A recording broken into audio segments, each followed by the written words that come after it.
The morning light over Washington, D.C. fell softly through gray clouds, painting the marble buildings in pale gold. The city felt quieter than usual. Traffic still moved, people still walked to work, but there was a strange tension in the air, like the moment before a storm begins. Inside the Capitol, the air was cool and still, echoing faintly with the sound of hurried footsteps and murmured conversations. Representative Jasmine Crockett stood by the tall window of her office, gazing out at the long, tree-lined avenue below. The fall leaves had begun to turn amber and red, drifting across the sidewalks in slow circles. She sighed quietly, the weight of the past few weeks heavy on her shoulders. The government shutdown had dragged on longer than anyone expected, and she knew what that meant, not just for the halls of Congress, but for the families who were waiting, worrying, and trying to hold things together.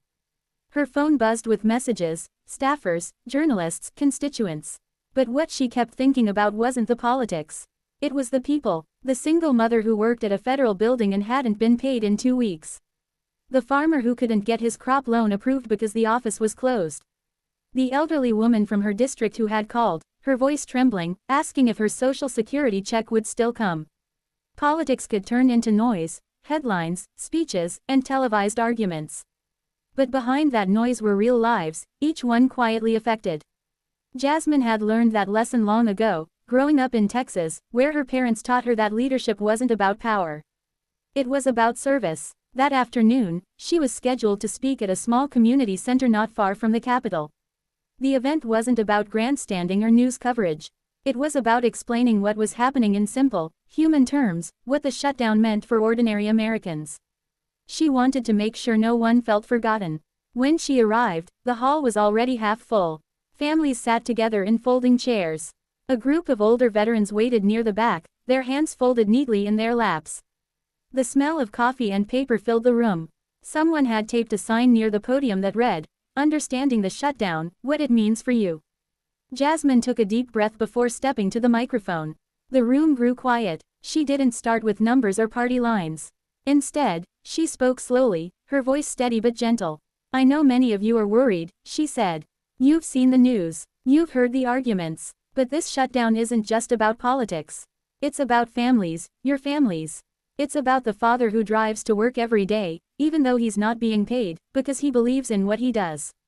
It's about the grandmother who watches her savings shrink while she waits for her benefits to restart. It's about the young couple who wonder if they'll be able to buy a home this year." The crowd listened, still and silent. A mother in the front row held her child close, her eyes reflecting both fatigue and hope. Jasmine paused, letting the quiet fill the space before continuing. "When the government shuts down, it's not an abstract thing. It's your neighbor, your coworker, your own household that feels the weight of it. Planes still fly, schools still open, but many essential workers go without pay. Programs that help families pause. And communities, especially small ones, start to feel the cracks." She spoke about the invisible effects, the delays in food assistance, the uncertainty in local clinics, the fear that grows when stability disappears. But she also spoke of resilience. "Even in times like these," she said softly, "we've seen people step up. Volunteers filling the gaps, neighbors checking in on each other. That's what gives me hope. Because no shutdown, no political gridlock, can shut down the human spirit." A small ripple of applause moved through the room, quiet but sincere. After the talk, she stayed behind to answer questions. A man in a uniform asked about back pay.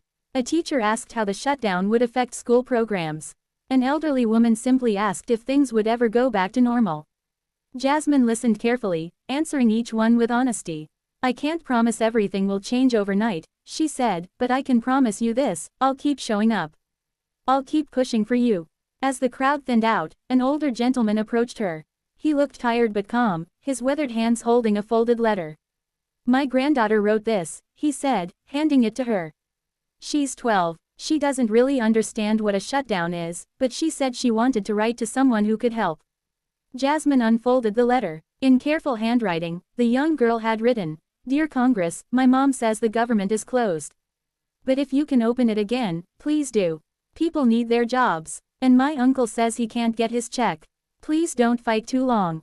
Jasmine smiled sadly as she folded it back.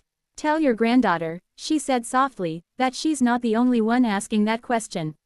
That night, as she returned to her office, the city was wrapped in a quiet chill. The Capitol dome glowed faintly against the dark sky. From her window, she could see the lights of DC, flickering, steady, alive. Despite everything, people kept going. Parents tucked their children into bed. Nurses went to night shifts. Grocery clerks smiled at customers. Life went on, tenderly but firmly. Sitting at her desk, Jasmine opened her notebook. She began to write. Not a speech, not a statement, but a reflection. She wrote about the people she'd met, the fears they shared, and the hope that kept them going. She wrote about what leadership meant during hard times, not shouting louder, but listening deeper. Not dividing, but connecting. Her words flowed slowly, like the hum of the city outside. We talk about the government as if it's something distant. But the truth is, it's us. It's every worker who shows up, every family who endures, every citizen who believes that we can do better. A shutdown can pause paychecks. It can delay services, but it cannot shut down compassion. It cannot shut down unity. And it cannot shut down hope. She put down her pen, closed the notebook, and leaned back in her chair. The quiet of the office seemed softer now, almost peaceful. She thought of the little girl's letter again, the simple plea behind those words. Please don't fight too long. For a moment, Jasmine let herself imagine a Congress where those words were heard, really heard. Where debates ended not with victory laps, but with understanding. Where policy served people, not power. Outside, the wind shifted. The trees rustled gently, scattering a few more leaves across the street. The city was still awake, still moving, still believing. As the clock ticked toward midnight, Jasmine whispered to herself, almost like a promise, we'll find a way through this. Together. And in that quiet, the story of the shutdown became something more than a headline. It became a story of endurance, of a nation that could bend without breaking, and of one leader who refused to forget that behind every policy was a person, behind every number a name, and behind every struggle a heartbeat that kept going, steady and strong.